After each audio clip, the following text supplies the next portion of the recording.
Across the country, massive suburban mall corridors are emptying out, but the 2-square-mile district surrounding Ohio's Dayton Mall is being systematically dismantled and rebuilt, creating a case study for large-scale suburban transition. For decades, this area was the premier retail and lodging destination for the entire South Dayton metro. If you were shopping, eating, or staying in the region, this was the undisputed hub. That dominance relied heavily on legacy department stores like Sears and Elder Beerman. When those massive anchor tenants contracted and eventually closed, they took the daily foot traffic that supported the smaller surrounding businesses with them. The physical layout of the district compounded the problem. The corridor is built on massive superblocks, dominated by acres of surface parking and outdated strip plazas.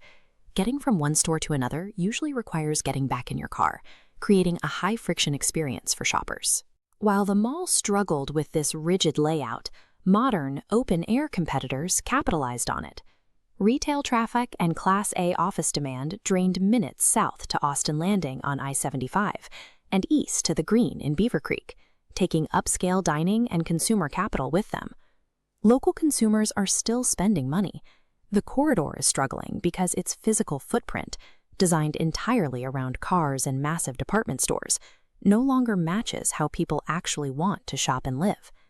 So how do you fix millions of square feet of obsolete space? The first step starts with the asphalt, specifically building high-density, infill multifamily housing directly on top of those underutilized parking fields. By constructing Class A apartments or build-to-rent residential units where cars used to park, developers manufacture essential rooftop density.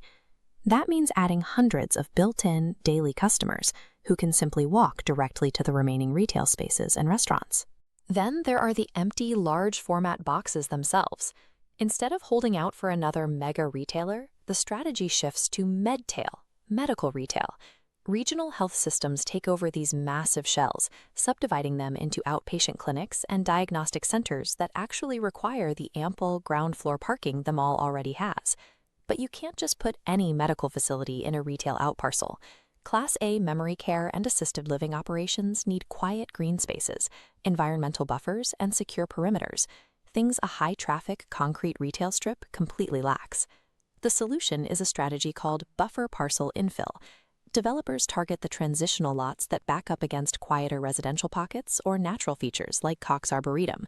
These specific sites offer the tranquility needed for active adult and continuum of care campuses, while keeping residents within a mile of pharmacies and grocery stores.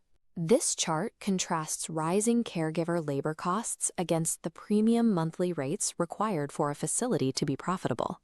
Operators face an intense margin squeeze, needing to charge upwards of $4,500 to $6,500 a month to justify ground-up construction.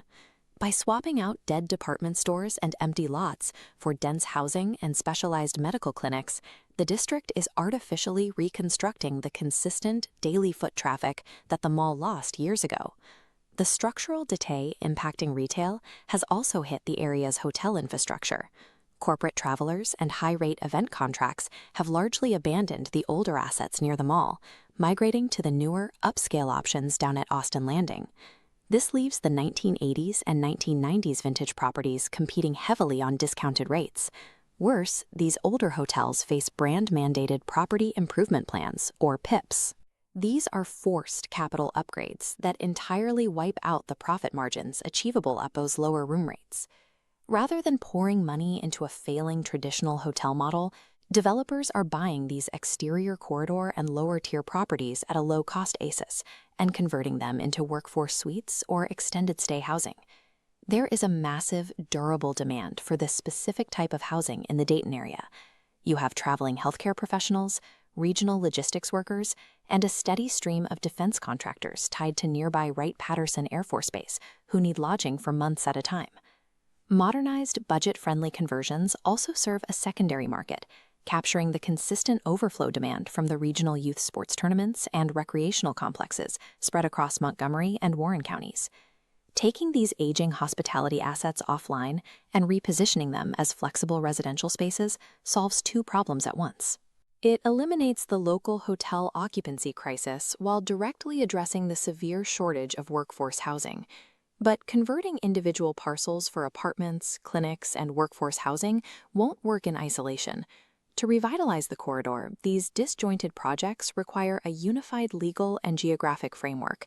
That framework exists through the Miami Crossing Master Plan and its Joint Economic Development District, or JEDD. One of the biggest hurdles around the mall is ownership fragmentation. The land is divided among dozens of private landlords, REITs, and institutional managers. The JEDD bypasses this friction by providing planning structures and tax incentives that encourage these separate owners to deploy capital cohesively. The ultimate goal is to bridge these superblocks. By using the JEDD to mandate pedestrian connectivity and shared infrastructure across separate properties, the master plan aims to consolidate this 2-square-mile district into a cohesive municipal center. The district also sits directly at the nexus of Interstates 75 and 675. This strategic highway access allows developers to position the remaining underutilized parcels along the edges for last-mile logistics, service commercial uses, and modern flex industrial space. The massive single-use retail superblock is losing its economic utility. The infrastructure simply cannot support the way capital flows in a market dominated by healthcare and high-density residential needs.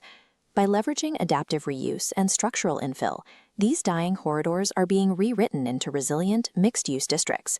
It requires navigating complex zoning and fragmented ownership, but the Miami Crossing Plan proves a viable path exists for developers willing to execute it.